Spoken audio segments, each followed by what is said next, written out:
Hello everyone, હું છું અંકિતા પટેલ. તો આજે આપણે શીખીશું કટોરી બ્લાઉઝનું કટિંગ કઈ રીતે કરવાનું છે. અને તમે મારી ચેનલ પર નવા છો તો તમે મારી ચેનલને સબસ્ક્રાઇબ કરવાનું ભૂલતા નહીં. ચલો શરૂ કરીએ આજનો વિડીયો. તો અહીંયા અસ્તર લઈ લીધું છે. તો અહીંયા પહેલા આપણે સૌથી પહેલા ઉપરથી આપણે સીધી લાઈન દોરી દેવાની છે.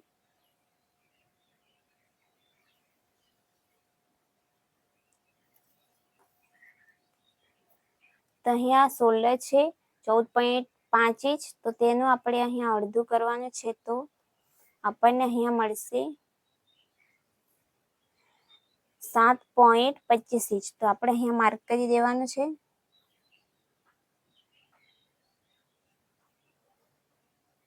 અને અહીંથી આપણે 1 ઇંચ નીચે જવાનું છે. અને અહીંયાથી 2.5 ઇંચ પર,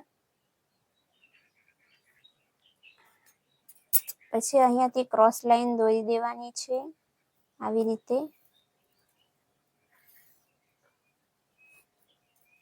પછી અહીંયા આર્મ હોલ માટે અહીંયા સૂત્ર લેવાનું છે.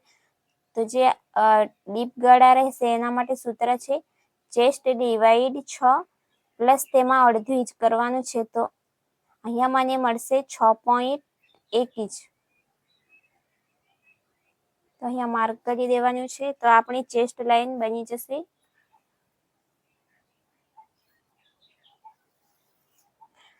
તો આપણે પાછળનો ભાગનું આ દોર્યું છે. અહીંયા આટલું કમ્પ્લીટ કરીને પછી આપણે અહીંયા શોલ્ડર માઇનસ કરવાનું છે. તો ફૂલ શોલ્ડર માંથી આપણે અડધું કર્યું તો તેમાંથી અહીંયા આવશે 7.25 ઇંચ. તો તેમાંથી માઇનસ થશે 3.75. તો આપણને અહીંયા મળશે 5.3 ઇંચ.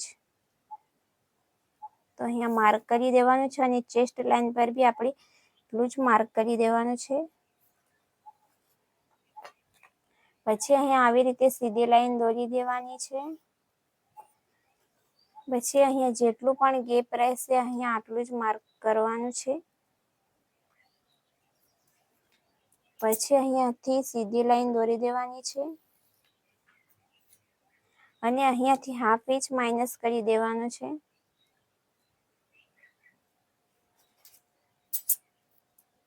એવી રીતે. પછી અહીંથી 2.5 સુધીનું સેન્ટર લેવાનું છે. જ્યાં પણ સેન્ટર આવે ત્યાં ઈંચી ટેપને એવી રીતે માર્ક કરવાનું છે. અહીંયા આવે તો અહીંયાથી એવી રીતના. પછી અહીંયા જેટલી બી આપણી બ્લાઉઝની લંબાઈ રહેશે તેમાં 1 ઇંચ પ્લસ કરવાનું છે. અહીંયા લંબાઈ છે 14.5 ઇંચ. તો તેમાં 1 ઇંચ વધારી દેવાનું છે. તો 15.5 ઇંચ પર આપણે માર્ક કરીશું.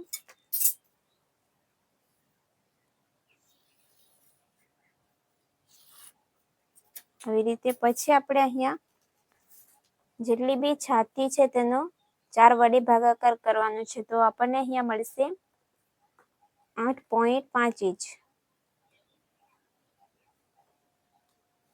અને સિલાઈ માટે લેવાનું છે 1.5 ઇંચ. અને કમર છે 28 ઇંચ. એ 4 વડે ભાગીશું તો આપણને અહીંયા મળશે 7 ઇંચ. અને 1 ઇંચ આપણે ટક્સ માટે લેવાના છે. અને 1.5 ઇંચ અહીંયા સિલાઈ માટે.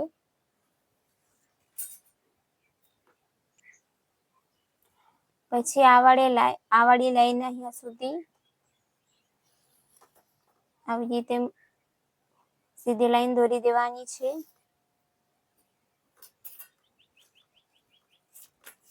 પછી અહીંયાથી અહીં સુધીનું આવી રીતના સેન્ટર લેવાનું છે.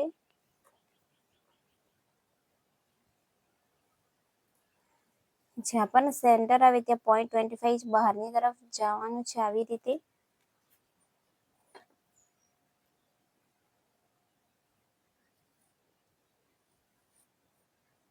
અહીંથી આવી રીતે ક્રોસમાં લાઈન દોરી દેવાની છે. પછી અહીંયા આવી રીતે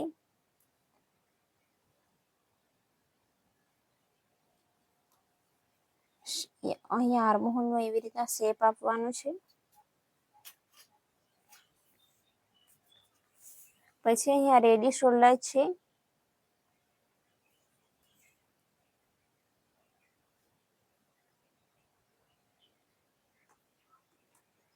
અહીંયા રેડિશ રોલર 2.25 ઇંચ છે તો તેમાં 1 ઇંચ પ્લસ કરી દેવાનું છે, તો 3.25 ઇંચ પર આપણે માર્ક કરવાનું છે આવી રીતે.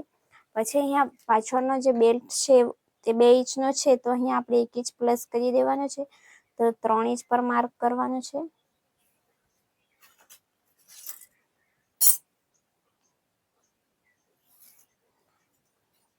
અને તમને અહીંયા બ્રોડ જોઈએ વધારે તો તમે 3.5 ઇંચ અને 4 ઇંચ રાખી શકો છો. તમે અહીંયા 3 ઇંચ પર માર્ક કર્યું છે.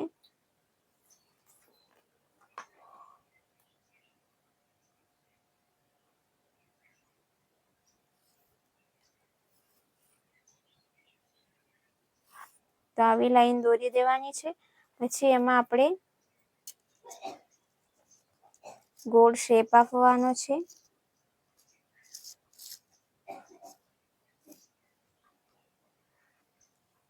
તો આવી રીતના અહીંયા શેપ આપવાનો છે. પછી આપણે અહીંયા ટક્સનું કેવી રીતે માપ લેવાનું છે, તો અહીંયા જે ફિટિંગ વાળી લાઈન છે અહીંયા સુધી મેઝર ટેપને રાખવાનું છે. પછી એને આવી રીતે ફોલ્ડ કરવાનું છે અને જ્યાં પણ સેન્ટર આવે ત્યાં માર્ક કરી દેવાનું છે અને એની લંબાઈ જ્યાં આ ગળાનું નાપ આવે ત્યાં સુધી રાખવાની છે. તો અહીંયા 3.25 ઇંચ પર અહીંયા માર્ક કર્યું છે. પછી આવી રીતના અહીંયા સીધી લાઈન દોરી દેવાની છે અને અહીંયા 1નું અડધું બંને બાજુથી આવશે, અડધું ઇંચ. તો અડધું ઇંચ પર આપણે માર્ક કરી દેવાનું છે.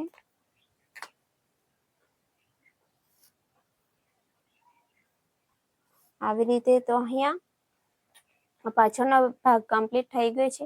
હવે આપણે આગળનો ભાગ કમ્પ્લીટ કરીશું. તો અહીંયા આપણે આગળના ભાગનું ડ્રોઈંગ કરીશું. તો સૌથી પહેલા અહીંયાથી સીધી લાઈન દોરી દેવાની છે આવી રીતે. તો હવે આપણે અહીંયા ફૂલ શોલ્ડરનું અડધું લીધું છે 7.25 ઇંચ અને અહીંયાથી 1 ઇંચ નીચે જવાનું છે. આ બધી સાઈઝ માટે સેમ જ રહેશે અને અહીંથી 2.5 ઇંચ પર 2.5 ઇંચ 2.25 ઇંચ પર અહીંયા માર્ક કરવાનું છે અને અહીંયાથી ક્રોસ લાઈન આવી રીતે માર્ક કરવાનું છે. પછી અહીંયા આર્મહોલ માટે સૂત્ર રહેશે સેમ જ અહીંયા સૂત્ર રહેશે. તો અહીંયા આર્મહોલ છે 6.1 ઇંચ. તો આ અહીંયા ચેસ્ટ લાઈન બની ગઈ છે અને અહીંયા ફ્રન્ટ આગળના ભાગમાં માઇનસ થશે 1.75 ઇંચ. તો અહીંયા આવશે 6.1 ઇંચ. ચેસ્ટ લાઈન પર બી આપણે આટલું જ માર્ક કરવાનું છે અહીંયા આવી રીતે.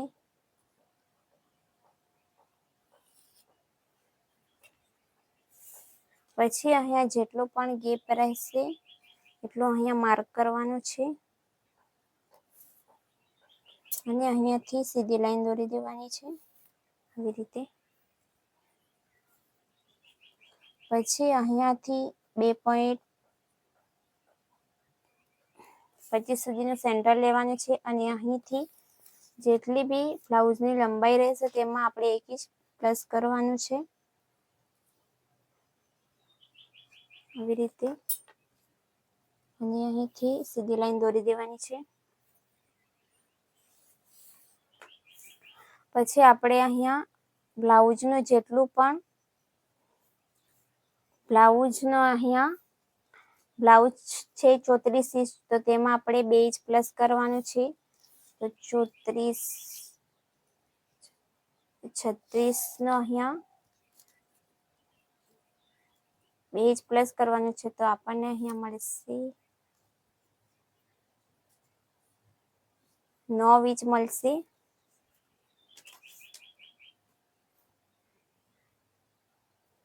અહીંયા 9 ઇંચ પર માર્ક કરવાનું છે અને 1.5 ઇંચ આપણે અહીંયા સિલાઈનું લેવાનું છે અને કમર છે 28 ઇંચ તેને 4 વડે ભાગીશું તો આપણને મળશે 7 ઇંચ અને 1.5 ઇંચ લેવાનું છે સિલાઈ માટે. પછી આ વાળી લાઈન અહીંયા સુધી માર્ક કરવાનું છે આવી રીતે. અહીંયા વાળી લાઈનને અહીંયા સુધી.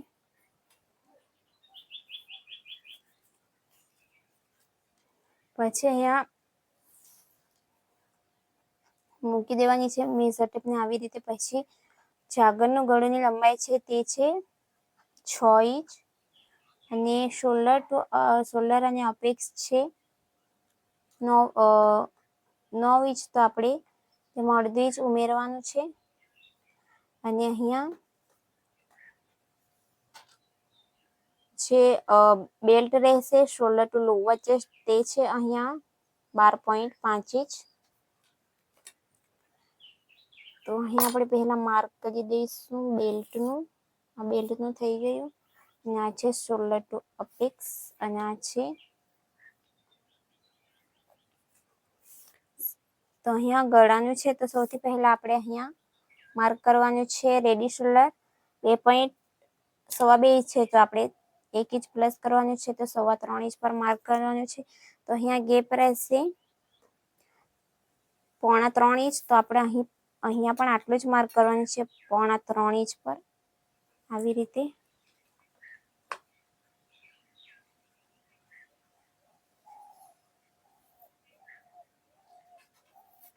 પછી અહીંયા શેપ આપવાનો છે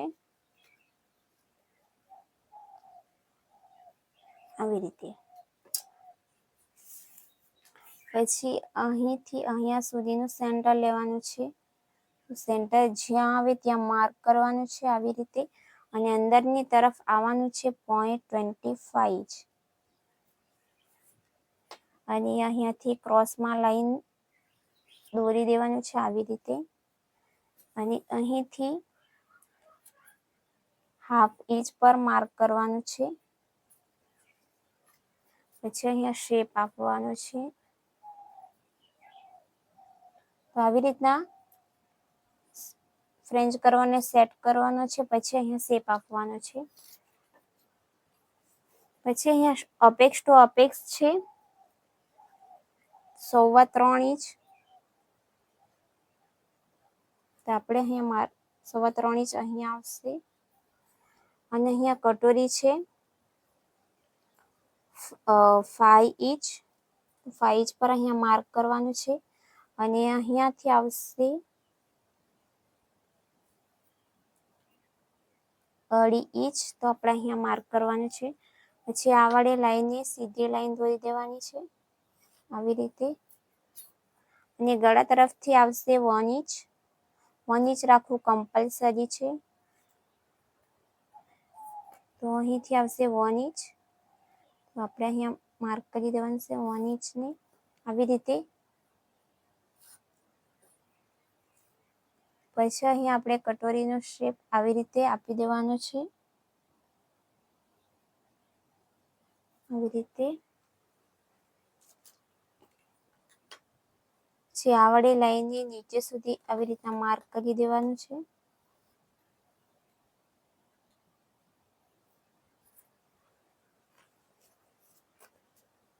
અને અહીંયાથી ઉપર આવવાનું છે 1 ઇંચ જેટલું. 1 ઇંચ જેટલું પણ આવી શકો છો. અને 0.75 જેટલું પણ માર્ક કરી શકો છો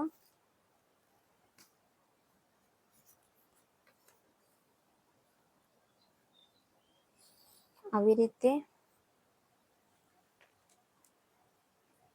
પછી અહીંયા આર્મો હોલમાં આપણે ટક્સ પણ લેવાનું છે. તો અહીંયા ટક્સ લેવાનો છે 1.25 ઇંચનો ટક્સ. તો અહીંયા 1.25 ઇંચનો આપણે અડધું કરીશું તો આપણને એક સાઈડ મળશે 1/2 અને 1 લાઈન જેટલું.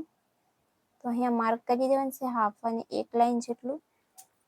તો આ વાળી લાઈનને આપણે અહીંયા સુધી આવી રીતે સીધું દોરી દેવાનું છે. અને અહીંથી 2.2 ઇંચ પર માર્ક કરવાનું છે. તો અહીં આવશે. અને અહીંથી અડધું ઇંચ નીચેથી આપણે માપશું તો અહીંયા આવશે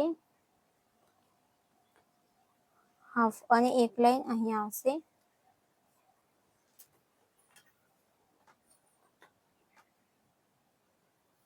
તો આવી રીતે આપણે આ વાળી લાઈનને પણ અહીંયા માર્ક કરવાની છે. પછી આપણે અહીંયા આ વાળી લાઈનને ચેક કરવાનું છે. તો આ વાળી લાઈન છે અહીંયા સુધીને ચેક કરવાનું છે. તો અહીંયા છે 3.25 ઇંચ. તો બીજી આ વાળી લાઈન બી 3.25 ઇંચ અહીંયા આવે છે. તો અહીંયા માર્ક કરી દેવાનું છે અને અહીંથી 1/2 ઇંચ નીચે માર્ક કરવાનું છે આવી રીતે. પછી અહીંયા નવું આર્મ હોલ અહીંયા દોરી દેવાનું છે આવી રીતે.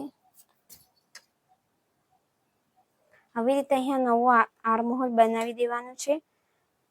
પછી આપણે અહીંયા આ વાળી લાઈને ચેક કરીને પાછું માપી લેવાનું છે કે આવી રીતે માર્ક કરીને અહીંયા 9 ઇંચ અહીંયા ટક્સ લઈને માપી લેવાનું છે કે 8.5 ઇંચ.